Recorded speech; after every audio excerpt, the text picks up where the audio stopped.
Hello guys, this is What About Nintendo, and today I'm here for another graphics comparison analysis. Today we're going back to look again at Xenoblade Chronicles 2. This time the difference between the game in dock mode versus handheld mode. So let's get right on into it.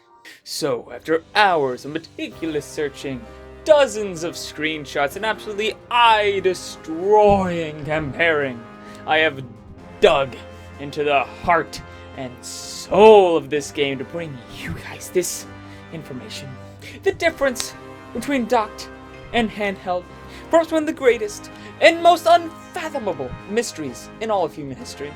The most challenging and daunting task of my YouTube career. My entire life has practically led up to this moment. And the differences are you sure you're ready? Are you guys absolutely and totally ready for the absolutely mind-boggling mysteries about to be explained directly to you? Okay. The difference is almost absolutely nothing. Okay. I'm being a little silly here, but the difference is minus one really large point that I'll be going over last really aren't that big. But they do exist, so we might as well go over them. Number 1. Lighting. Most of the time, the lighting is exactly the same in both docked and handheld. Reflections maintain the same quality, sunsets look the same, and bloom is kept in both modes. Or at least, for the most part it is.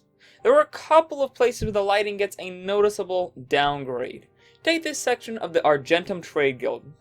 At night, the lights turn on and it looks quite nice in both versions. However, if you look closely at the handheld mode, it has less bloom and some of the lights aren't really glowing at all, or at least not until you get much closer. Overall, it's not a huge difference, but there are some differences, and you can notice them if you're looking at them side by side, but overall, if you're just playing the game, you probably really won't notice at all. Number 2. Shadows. For the most part, the shadows tell the exact same story as the lighting. They're pretty much on par with the docked version except in a few key areas. For example, look at this section of the Gormott City Torgoth. The shadows being cast by the buildings are pared back a bit in the handheld mode versus docked. Again, not something you're really going to notice, but it is there. Number 3. Draw distance. Once again, it's the exact same story. Draw distance is almost the exact same in both docked and handheld modes, but there are a couple of small differences. In this shot, one of the Gormott fields, you can see all the foliage loads pretty much the exact same, except for some pink flowers in the distance that appear to just be missing. Number 4. Resolution. So as I've said so far, there's pretty much no difference between the handheld mode and docked mode, and usually that'd be a great thing, except it's really not, because as you've probably noticed, that comes at a cost. And it's a rather huge cost, that of resolution. The resolution docked mode looks great. It's a solid 720p with a great use of anti-aliasing that makes it look closer to 1080p. But handheld mode tells a much different story.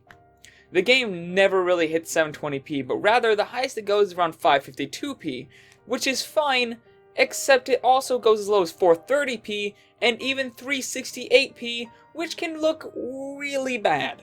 While overall the graphics are the closest I've ever seen between docked and handheld mode, you can't really enjoy it when the resolution looks like this, or even this. It's just not okay. There are parts that look perfectly fine in handheld mode. For example, looking around the inside of the belly of Araya isn't that bad. But when you have to run around the plains of Gormott looking like this, it's just not acceptable. I would have gladly taken a bigger difference in lighting, shadows, draw distance, and other things like that to play it in a higher resolution, but as it stands, for the most part, it just looks bad in handheld mode. I don't recommend it playing out of docked mode if you can avoid it. The world is far too beautiful to be held back by resolutions that are far under even 480p.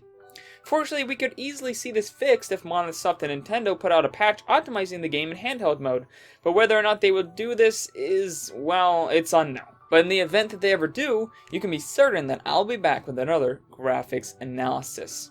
Well, anyways, guys, that's all I have to say on the subject, so I'll leave you with some more graphics comparisons here so you can tell the difference for yourself. But if you liked this analysis, make sure to like and subscribe for more great videos like this Monday through Friday, and I'll see you guys later on What About Nintendo. Bye!